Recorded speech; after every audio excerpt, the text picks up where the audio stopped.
Hi, I'm Isabella, and 10 years ago, my sister stole my fiancé. While my parents watched in silence, they raced me photo by photo, memory by memory. But now I'm the one. They can't crop out before we dive into the story of family drama, betrayal, and quiet revenge. Tell me where you listening from right now, morning coffee, late night walk, drop. A comment below, this one's going to stay with you. The envelope was cream-colored, elegant, and sealed with gold foil. Everything about it screamed formality, but when I opened it, my name was nowhere to be found. Just one line printed in delicate script to our dearest Noreen. You are cordially invited to Grandmother Lorraine's 70th birthday celebration in Savannah. No mention of me, not a single word. I stared at the invitation, my fingers tightening around the paper. Emery was in the kitchen, pouring his morning coffee. He caught the look on my face and didn't ask. He just walked over, gently plucked the envelope from my hand and read it for himself.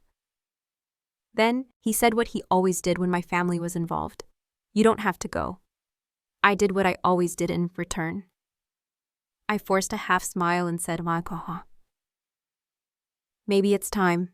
Truth is, I hadn't seen them in a decade, not since my sister Deline stole the man I was supposed to marry.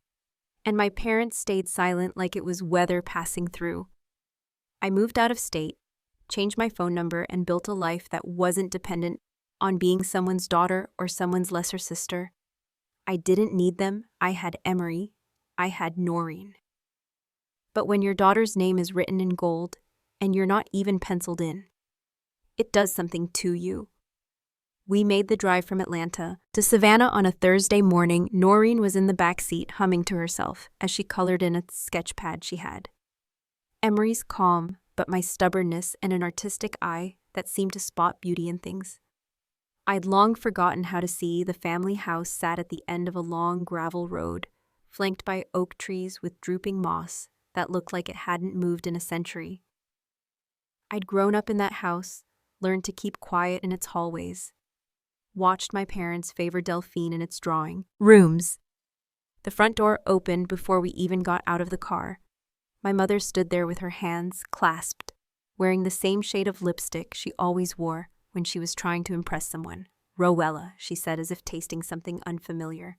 Hi, Mom. I didn't offer a hug, neither did she, Noreen's sweetheart. Her entire demeanor shifted. She bent down, arms wide open, and Noreen ran into them like nothing had ever been broken. Emery helped unload our bags while my mother ushered us inside. The house smelled of old wood-polished floors and something floral.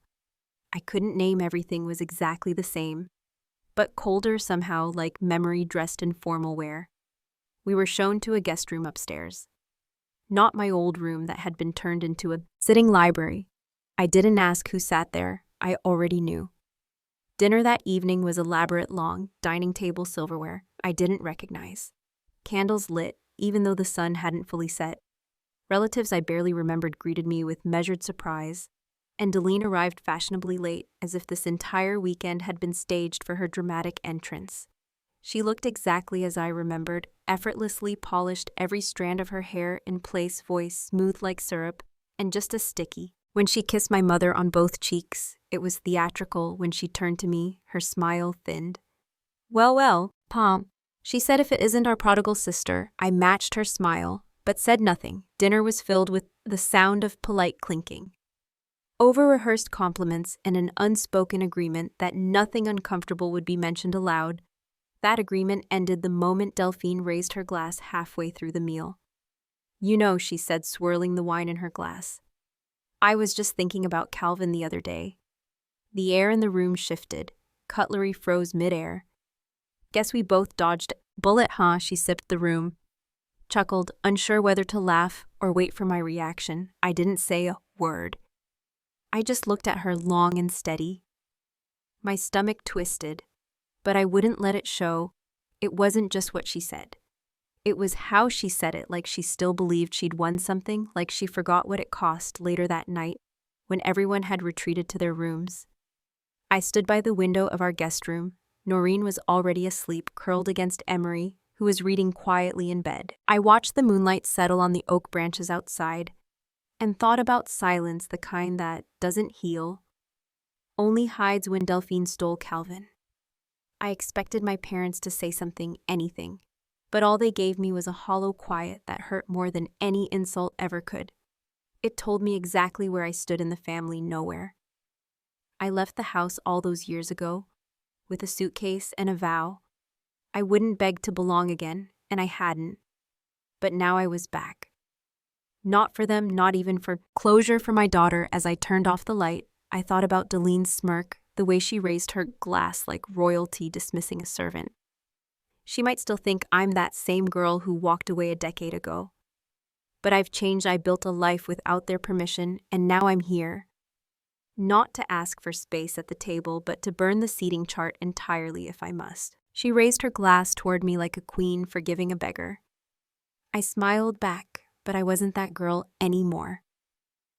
That night, after the dishes had been cleared and the candles blown out, I lay in bed next to Emery, the echo of laughter still clinging to the walls like a bad perfume. Noreen was curled up between us, her small frame rising and falling with every breath. I stared at the ceiling, tracing invisible patterns with my eyes wide awake. Despite the late hour, I'd come for her, but somewhere, between Deline's toast and her calculated smirk, I realized this wasn't about my daughter's seat at the table. It was about mine, and how I'd given it up without ever really asking why the next morning we had breakfast in the back garden, just past the trellis. Sunlight leaked through the vines, dappling the tablecloth with soft gold. Noreen sat next to me, legs swinging from her chair as she quietly colored with a focus that made me smile.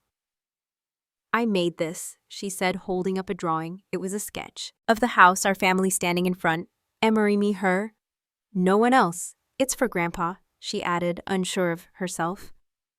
Do you think he'd like it? I leaned over, smoothing a crease on the paper. I think he'd be lucky to have it.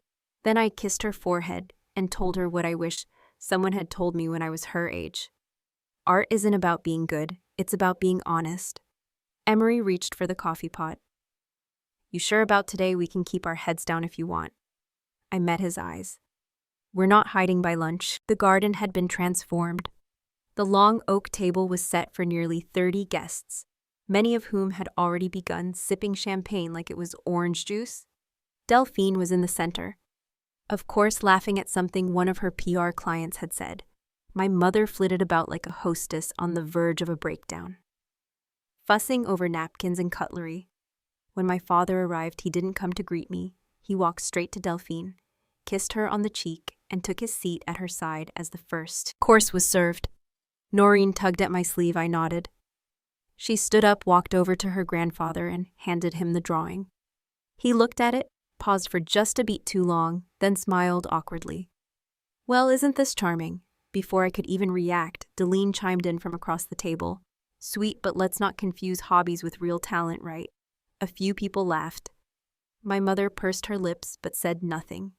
Noreen looked down at the ground and I felt her pull the drawing back as she sat down without a word. I didn't explode, I didn't flinch. But inside something coiled tight in my chest. Halfway through dessert, my father stood to give an impromptu toast. He tapped his glass with a knife and raised it toward the sun. To my daughter, he said, to Deline, the one who stayed, the one who built a brand, a name, a future. Some daughters just carry the Weatherford name with pride. He beamed as Delphine placed a hand on his shoulder. No mention of me, not a syllable. You'd think I was just some cousin who'd tagged along for the ride. I reached for my water hand. Steady, face blank Emery caught my eye. And in that glance, I knew he was watching every beat of the circus with the same growing disgust when the table broke and people began mingling. I took Noreen upstairs to our room. She didn't say anything until we were inside. Then in that small, tired voice kids use when they're trying not to cry, she whispered. She made me feel like I shouldn't be here. My heart cracked. I sat beside her on the edge of the bed and looked at what she was drawing now. Girl standing outside a house, peeking through a window where everyone else was laughing. I tucked a strand of hair behind her ear. You do belong here more than anyone. She nodded but didn't believe me. I could see it in her eyes. That's when it hit me. It wasn't just about Deline anymore. It wasn't even about Calvin.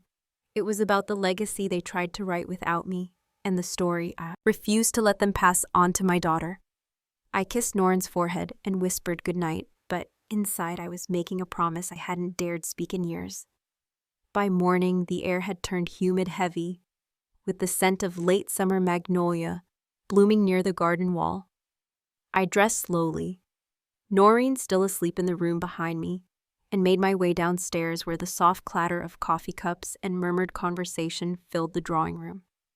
It was Saturday social hour, as Lorraine called it. In truth, it was just a carefully orchestrated parade of old acquaintances, faux civility, and shallow toasts meant to maintain the illusion that this family hadn't been splintered for years. Deline stood near the mantel, perfectly lit by a shaft of morning sun that seemed to exist for no other reason than to flatter her. She held a glass of white wine in one hand and gestured with the other as she regaled two out-of-town cousins with some story involving celebrities, a brand partnership, and a champagne tower disaster at the Ritz. I was halfway through a lukewarm cup of black tea when Emery stepped in from the hallway. He had helped Noreen with her art supplies upstairs, then stayed back to make sure she ate something. He moved across the room with that quiet presence that never demanded attention but always earned it. Delphi's voice faltered when she saw him. Her eyes narrowed slightly and she tilted her head. "Wait, you're Emery Lond." He nodded, polite but detached. "Yes, we sat on a panel together in New York a few years ago. Something about digital wellness and ethics, remember? I remember he said you were quite vocal." She laughed, but the edges of it were sharp. "You didn't say much. I usually don't." Then he turned toward me, touching my back lightly. "Need a refill?" "No," I said, never taking my eyes off Delphine, "but thank you." From that moment on, the temperature in the room shifted. Deline's cheer sharpened, her jokes came quicker, edged with sarcasm, and I started catching the flickers that glance she threw Emery when she thought no one noticed, the way she adjusted her posture whenever he passed, as if charm might still rescue her from herself. Later that afternoon, while I was folding a shawl over my armchair, I heard voices in the hallway just beyond the cracked door. "My parents. She should be grateful we're letting her back in," my father said, low but firm. "She's too proud," and Lorraine replied, exhaling. Still the same, she always took everything so personally. I didn't move, I didn't even breathe. I waited until their footsteps faded, then closed the door gently, the click louder than anything they had said. That evening, my mother sat beside me on the back patio, where I'd retreated to escape the heat of the main room. The lights from inside cast golden rectangles across the grass. "You've been quiet," she said, sipping her tea. I didn't respond. She paused. "Maybe it's time to stop holding on to old wounds." Turned slightly. "You mean let it go?" She shrugged, trying for nonchalance but failing. "Maybe if you showed them you've changed, they'd be more open." "So forgiveness depends on my posture?" I asked, voice low. "I just think it takes both sides," she offered. "No," I corrected. "It takes one side to stop pretending they were never wrong." She didn't argue, just stood, smoothed the fabric of her dress, and walked back inside. I sat there longer, letting the evening darken around me. The truth is, it wasn't just Delphine's betrayal that had broken me all those years ago. It was the silence that followed. The first time I saw them together wasn't in person, it was in a photo. Someone else sent me Calvin and Deline at an engagement party. Hands intertwined, eyes glistening. No caption, just a message from a distant cousin: "Looks like your sister beat you to the altar." I remember holding my phone like it had burned me. I waited days for anyone to call and say it wasn't what it looked like. No one did. No explanations, no apologies, just nothing. As if I had always been optional, as if my grief didn't count because I hadn't made the right career moves, hadn't charmed the right people, hadn't been the daughter they wanted now. Sitting in their garden with 10 years of silence behind me, and Deline's fake laughter echoing through the glass, I felt something twist in my chest. She could have Calvin, she could have the legacy, the toast, the family spotlight. I didn't want any of that anymore. But this time, she wouldn't touch what was mine. The following morning, we were ushered outside just after breakfast. A photographer had arrived, his camera bag slung over one shoulder. sunglasses still on, despite the overcast sky. Lorraine chirped that it was time for family portraits. Her voice stretched tight with effort, like she was holding together a version of us that only existed in her head. Everyone had been told to dress in coordinated pastels.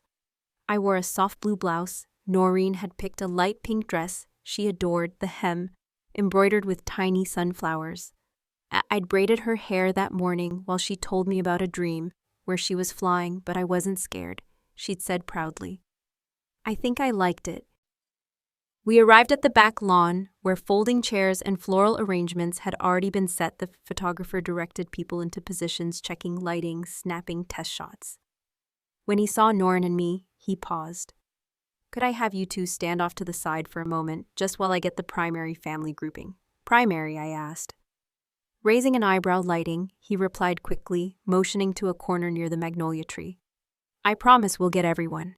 We stood there for 20 minutes while he clicked and shuffled people around a line at the center. Of course, our parents flanking her like polished bookends. Laughter floated over to us in bursts. Noreen held my hand tightly. I squeezed it back. Eventually, the photographer glanced our way, then turned to Deline. She leaned in, pointed to the preview on the screen, and gave a thumbs up. He nodded. The camera was packed away. The shoot was over. No one said a word to us that evening. Just before dinner, a cocktail hour was set up inside the main parlor. Guests sipped on sparkling wine and nibbled at shrimp skewers, while the projector hummed softly in the corner. Sneak peek time, Delphine announced, clinking her glass. The lights dimmed. Images appeared on screen. Sunlit portraits, vibrant colors, stage perfection. Deline smiling beneath the old oak tree. My parents posed near the garden arch. Candid laughter between cousins. I watched them roll by, one after another, and I waited. But Noreen and I were nowhere, not one frame at first. I thought it was a mistake. Maybe he hadn't transferred all the files. Maybe there was another slideshow. But then I saw Deline beaming as the final slide froze on the screen, her and our parents beneath the banner that read, Lorraine at 70, all three grinning like a campaign ad for Southern elegance. The room applauded. Noreen tugged at my hand. Why weren't we in any? She asked quietly. I couldn't answer her. My throat had locked. My chest tightened like someone had placed bricks on it. I swallowed hard and blinked quickly. I need air, I muttered to Emery, who'd been standing silently beside me. He nodded and gently touched my elbow as thing passed. I didn't stop walking until I reached the edge of the porch. The evening air was cooler than expected. Sharp against my face, I gripped the railing, trying to calm the storm that was building from my ribs outward. In the laughter rose again. Just then, I heard a familiar voice near the library doorway. My father, speaking to one of his friends in a tone that was just low enough to suggest confidence, not discretion. Delphine's always been the face of the family, he said, chuckling. Some daughters just fade out happens. Fade out. I stood frozen behind the column, staring straight ahead at the darkness, as if it could absorb the insult for me. What does fading out look like? Dad, is it building a life no one applauds? But that still matters. Is it showing up year after year for a daughter they pretend doesn't count? Because if that's fading, then I've been burning steadily in the background for years. I took a deep breath and turned back toward the house. Let them toast to Deline. Let them print her name on banners and smile through their curated narrative. But if fading out was what they expected of me, they were about to witness the exact opposite after the slideshow, after the whisper behind the column, after the nausea settled just enough for my breath to return. Noreen and I sat cross-legged on the carpeted floor of our room, the curtains drawn against the noise downstairs between us. Lay her colored pencils, sketch pads, and an open laptop. She was quiet, focused. She'd drawn our family again. Me, Emery, and her. But this time, we stood in front of a glowing yellow house that didn't look like Lorraine's estate. It looked like our home in Atlanta, safe, honest ours. What if, she said softly, not looking up. We told our story our way. I paused, considering. You mean a video? She nodded for my channel. I could talk about what it feels like when people pretend you're not there, and you could, talk about being an artist again. I hesitated.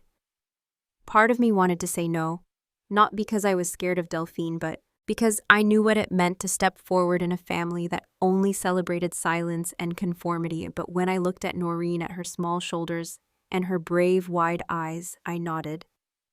"It's about art," I said carefully. "Not revenge," she smiled. I know. The next morning, while the rest of the house buzzed over final preparations for the gala dinner, Norin and I slipped away to the local community hall, where a women in creativity gathering was being hosted as part of the birthday weekend events. Hadn't RSVP'd to speak. I hadn't prepared notes, but my name was on a list, thanks to an old college friend who still ran programs in the Savannah art scene. I stood behind the podium in front of a modest group of mothers, artists, and local teachers. The lighting wasn't perfect. The air conditioner clicked off mid-sentence, but it didn't matter. I spoke about the value of visibility, about teaching young girls that creativity is not a contest, but a compass that no one gets to define your worth based on whose applause you earn from the back row. I caught movement. Deline had arrived. She didn't sit, just stood leaning against the door frame, arms crossed, watching like she was bored. I kept speaking. "Art is not for the perfect," I said, my voice steady. "It's for the honest." After the applause, while I was still collecting my things, I heard a familiar chime ripple through the room. One phone buzzed, then another, then another. A woman leaned over to show her friends something on the screen. Brows lifted. Whispers began. Daleen had posted a new photo, a portrait of her and my parents taken just after the slideshow, captioned, "Legacy Excellence, Firstborn Power, so proud to carry it forward." The timing wasn't subtle, it wasn't random, it was a shot fired. I didn't react. Not then, not in front of Noreen, but later. As we walked back to the car, I noticed a stranger smiling at me on the sidewalk. She paused as we passed. "You probably don't remember me," she said. "Catherine, we had AP English together." I blinked, then smiled.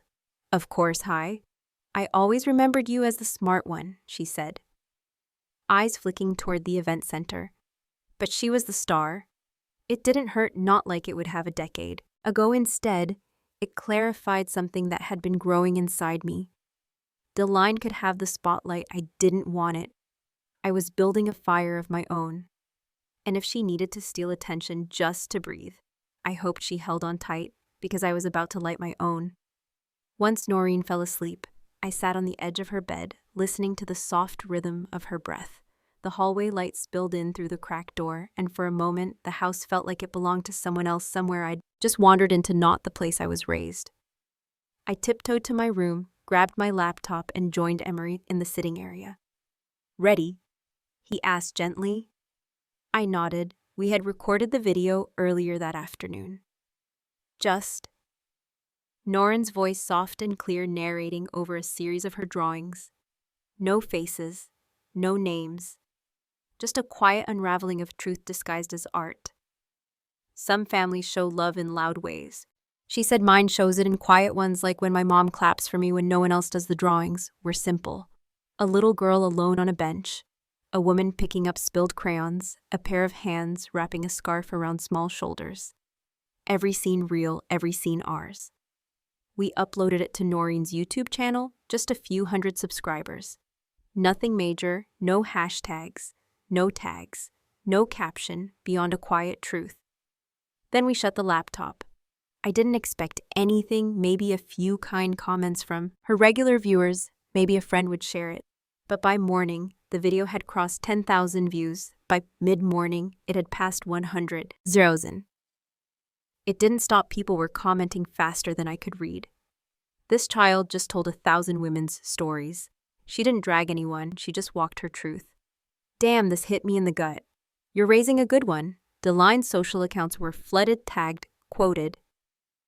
Dissected people didn't name her directly, but they didn't need to. The silence from her end was louder than any post she could have made by late afternoon. It had reached 1 million views. A verified account reposted it. Someone did a TikTok reaction video crying as they talked about the mom who always clapped when no one else did. Meanwhile, the Weatherfords sat in the dining room pretending not to notice. At brunch, I caught the tail end of a conversation from a cluster of cousins at the kids' table. Noreen was nearby, holding a plate of fruit. "Your mom's not even in the family photos," One whispered, "My mom says she just ran away from everything." Another one giggled. Noreen didn't say a word. She didn't look back. She placed her plate down and quietly sat beside me. I didn't react, not then. But something sharpened inside me that evening. The sun was just dipping below the Spanish moss outside the porch window. I sat on the bed brushing out Noreen's hair while she hummed to herself. Then I hugged her long and tight. "You're brave," I whispered, "and kind. And no matter how loud they are, truth has its own volume." She leaned into my shoulder, stayed like that for a while, the house finally quiet around us. Then I opened my laptop. I didn't have a platform like Deline. I didn't have a marketing team or a carefully curated brand, but I had words, I had something real. And this time, I wasn't going to whisper. I was going to speak so clearly. They'd have no choice but to hear. After I finished drafting the first lines of my speech, I stepped away from the laptop, letting the silence of the room settle around me. My phone buzzed against the table with a notification that jolted me back into motion. I picked it up, then froze. Deline had made her move the regional magazine. Savannah Legacy and Lifestyle had just published an interview with her, the title Power Presence Primacy. I skimmed through it. The article painted her as a poised visionary, Deline Weatherford. Eldest daughter of the influential Weatherford family, leads with grace. And then it came, the only sentence where I existed. "She's always been the quieter one," Deline said. "My introverted sister chose a quieter life, raising her daughter with love." I'm sure no mention of my name, no mention of Noreen, no mention of what she had done, just branding. I closed the browser and exhaled slowly. The damage control was predictable, but she underestimated the world she was trying to manipulate.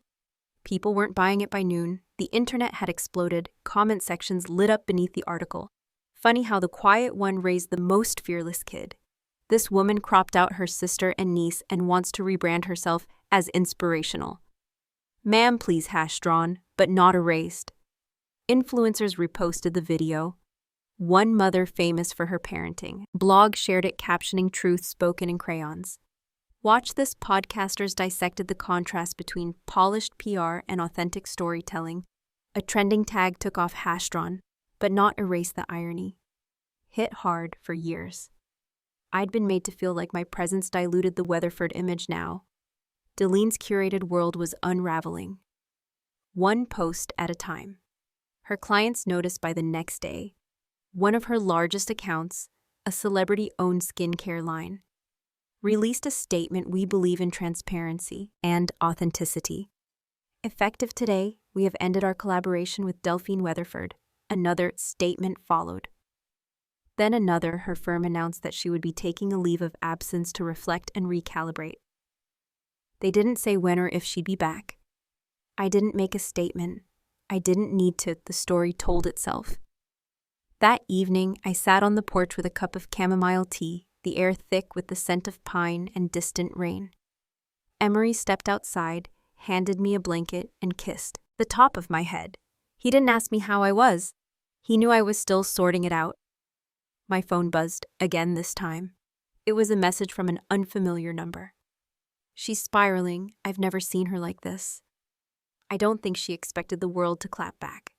It was from someone who used to work with Delphine. The message ended with, "Just thought you should know you didn't need a platform to be seen." I didn't respond. I just stared out into the fading light and thought of Deline, of how desperately she had clung to control, of how much she needed people to see her as the success story, the favorite, the untouchable. All she ever wanted was to be the center. Now the center couldn't hold, and for once, it wasn't me who had to prove anything. It was her, facing a crowd she couldn't charm. The morning light broke through the gauzy curtains, and for the first time since arriving at the estate, I felt something close to peace. Not victory, not vindication, just peace. It was delicate like porcelain, and I knew exactly who might shatter it. A knock came at the door just after sunrise. Hesitant, soft, almost reluctant. I opened it to find my mother standing there, eyes rimmed red, clutching an old cracked photo album to her chest like a lifeline. "Can I come in?" she asked, her voice thinner than I remembered. I nodded and stepped aside. She didn't speak for a long while. She simply sat on the edge of the bed, opened the album, and began flipping through pages, photos of me as a toddler covered in finger paint, a school award ceremony, one picture where I'd clearly been cropped out halfway, Deline beaming at the center, my arm awkwardly frozen at the edge of the frame. "I've been wrong for a long time," Lorraine whispered. "We didn't mean to erase you, but we did." I stayed silent, letting the pages turn, letting her sit with the weight of those choices. She paused on a photo of me holding a kite, wine tugging it skyward, my face alight with joy. "You didn't disappear," she murmured. "We just stopped looking." The tears that followed weren't the ones I'd imagined. They weren't loud. They weren't theatrical. They were quiet, just like me, the kind that belonged to people who finally started listening to themselves.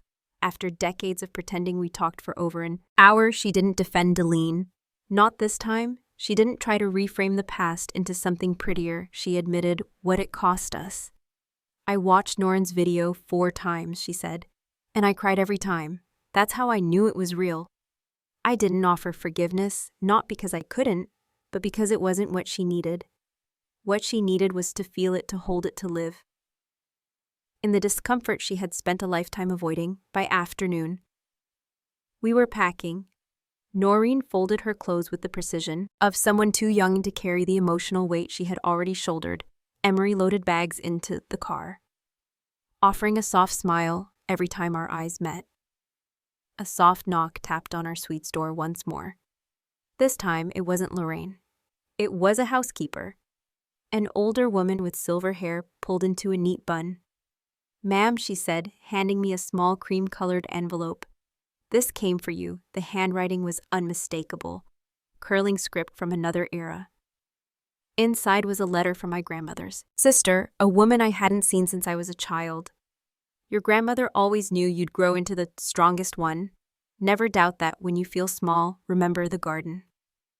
Enclosed was a hand-drawn flower, one of my grandmother's favorites, lavender, delicate and persistent. As we made our way through the hallways of the house one last time, we passed Deline's door. It was closed, locked from the inside. The silence behind it was colder than anything she could have said. We didn't stop. The garden outside shimmered under the golden hour light. I walked it with Emery and Noreen. She chased butterflies, while Emmy took a quiet photo of us, not staged, not posed, just real. I didn't say goodbye, not to the house, not to the ghost that lived inside it. As we drove away, the estate grew smaller in the rearview mirror. Noreen reached for my hand. From the back seat, I held it tight.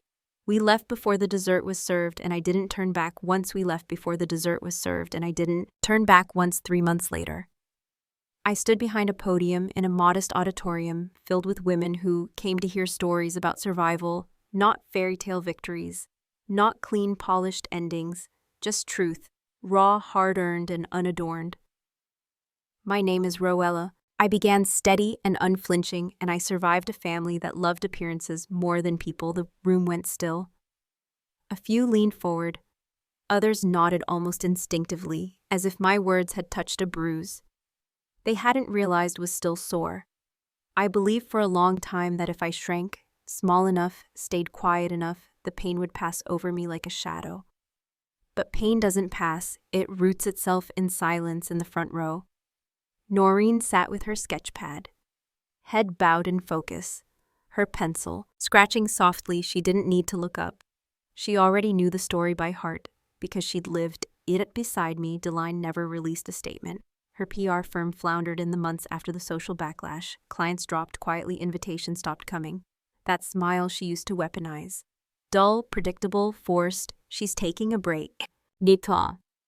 Someone whispered at a luncheon I attended 2 weeks ago, spending time with herself. The tone held no sympathy. Just curiosity, like watching the fall of a statue. No one dared question before Harlan retired from the boards. He sat on, faded into the background of a world that no longer needed his curated charm. Lorraine, for her part, started attending weekly book club meetings at the senior center. The kind with tea, cookies, and Kleenex on every table. We haven't spoken since the day I left the estate, and that silence, it no longer hurts. It hums like closure at home. We built new rituals, Sunday hikes, Friday night pizza on the floor. Noren's YouTube channel grew not in explosions of views, but with a loyal, steady stream of people who saw themselves in her soft-spoken drawings. She started signing her art with N. Weatherford. Not to claim the name, but to reshape what it could mean. Emery began joining me at the local library on weekends. We now run art and writing workshops for children who feel like they don't belong. We tell them the truth early. Belonging isn't something you wait for. It's something you create. One evening just after dinner, Noren crawled onto the couch beside me, her sketch pad in hand. "Do you think they ever regret it?" she asked. I knew what she meant, not just Deline or my parents, but the whole lineage of silence we'd walk through. "I don't know, Bato," I said honestly, but I don't think regret is what heals anything. Change does. She nodded slowly and flipped open her pad. On the page was a sketch, a woman and a little girl standing at a fork in a path. One side was a mansion, pristine but cold. The other a winding forest trail, sun-dappled and open. "That's us," she said. I touched her cheek gently. "That's right," and we took the road with no applause. Just freedom. Later that night, I sat by the window and opened the letter again, the one from Aunt Selma, my grandmother's sister, the only family member who'd ever truly seen me. "You were never meant to fit their frame." It read, "You were meant to draw your own." It wasn't until this very moment that I understood how deep that truth ran. My life had been edited, cropped, and captioned by people who never truly knew me, and yet I hadn't vanished. I'd redrawn every line of my story with a steadier hand. I didn't get the apology I wanted, but I became the woman who no longer needed it. Sometimes family drama isn't about shouting matches or slam doors. It's about the quiet betrayals, the unspoken favoritism, and the long road to healing without ever hearing. I'm sorry, but maybe the real victory isn't in getting the apology. Maybe it's in reclaiming your story and choosing peace over permission. What would you do if your own family tried to write you out if the story moved you? Hit that subscribe button and stick around. We've got more stories that speak to the heart, the hurt, and the healing. Bye.